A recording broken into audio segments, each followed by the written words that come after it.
Sobrang lamig na naman dito ngayon sa Japan guys dahil nga November na at uso na naman nga ang influenza or yung kahit yung simpleng kaze. Alam nyo guys, may ituturo ako sa inyong hack no or technique para maiwasan yung magkakaze or magkasakit ngayong panahon ng taglamig dito sa Japan.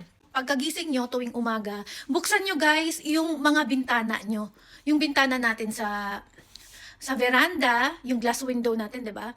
Tapos basta lahat ng bintana niyo sa loob ng bahay niyo or kahit yung pinto sa genkan.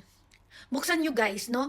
Para pumasok yung sariwang hangin at lumabas yung mga kulob na hangin sa loob ng bahay natin. Alam niyo guys, ako, mula nang ginawa ko yan, hindi talaga ako nagkakasakit or kakaroon ng kaze dito sa Japan. Madalang talaga akong magkasakit. Kahit yung dalawa kong anak na maliit, bihirang-bihira na silang ngayong magkasakit dito sa Japan.